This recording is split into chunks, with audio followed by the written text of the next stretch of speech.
ہر طرح کی تعریف کی حقدار ہے۔ اس بات کو سمجھنے کے لیے میں آپ کے سامنے 3 صورتیں رکھوں گا۔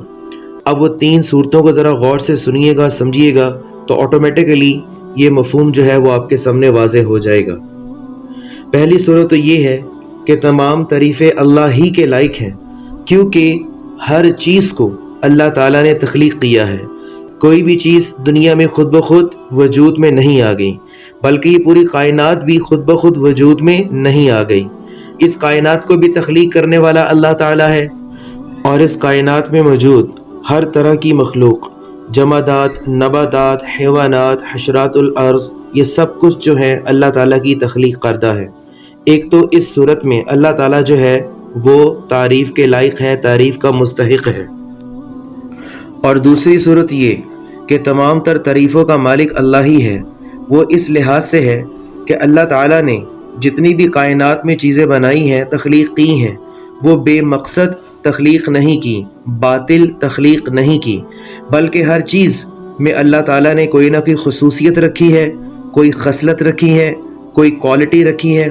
اگر ہم سائنس کی زبان میں بات کریں تو آپ یوں کہہ سکتے ہیں کہ جتنا دنیا میں جتنے بھی میٹر موجود ہے، جہاں جہاں بھی میٹر موجود ہے، ہر میٹر کی اپنی ایک پراپرٹی ہے۔ تو بات یہ آتی ہے کہ چیزیں تو اللہ تعالیٰ نے تخلیق کر دی ہیں، کیا یہ پراپرٹی، کیا یہ ان چیزوں کی خصوصیت، کیا ان چیزوں کی کوالٹی ان چیزوں نے خود اختیار کی ہیں؟ ایسا ہرگز نہیں ہے، بلکہ چیزوں کا خالق بھی اللہ تعالیٰ ہے، اور ان میں موجود جو پراپرٹیز ہیں، ان میں موجود جو خصوصیات ہیں، اس کا خالق بھی اللہ تعالیٰ ہے۔ مثال کے طور پر پھول ہے، پھول کا خالق تو اللہ تعالیٰ ہے، لیکن اس پھول میں موجود جو خوشبو ہے، اس کو خوشبو دینے والا بھی اللہ تعالیٰ ہی کی ذات ہے۔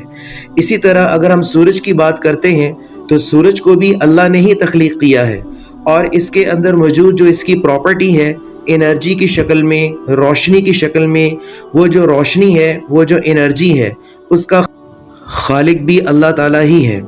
اسی طرح اگر ہم اپنی مثال لیتے ہیں، انسان کی اگزامپل اگر ہم سامنے رکھتے ہیں، تو اللہ تعالیٰ نے انسان کو آنکھیں دی دیکھنے کے لیے۔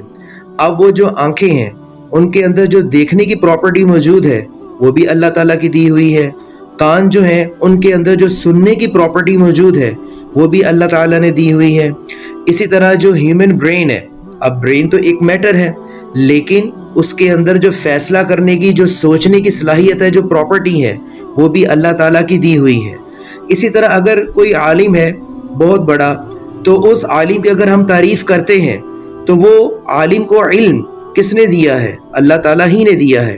اس عالم کا خالق بھی اللہ تعالیٰ ہے، اور اس عالم کو دیے گئے علم کا خالق بھی اللہ تعالیٰ ہی ہے۔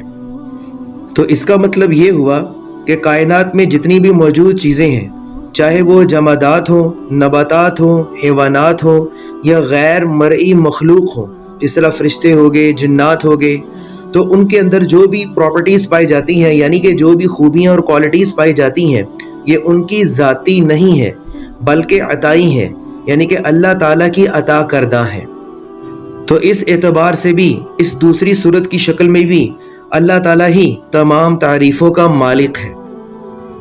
جب ہم ان 2 پہلی صورتوں کو دیکھ چکے ہیں تو تیسری صورت سمجھنا بڑا آسان ہے، کہ جب ہر چیز کو پیدا ہی اللہ نے کیا ہے، اور ہر چیز کے اندر خوبی بھی اللہ ہی نے رکھی ہے، تو اٹ مینز دیٹ کہ اللہ تعالیٰ ہی مالک ہے تمام چیزوں کا، اور ہماری ذات اور باقی کائنات کی جتنی بھی چیزیں ہیں، وہ سب اللہ تعالیٰ کی مملوک ہے، اللہ تعالیٰ کی ملکیت ہے۔ تو اس اعتبار سے بھی، مالک ہونے کے اعتبار سے بھی اللہ تعالیٰ جو ہے وہ تمام تر تعریفوں کا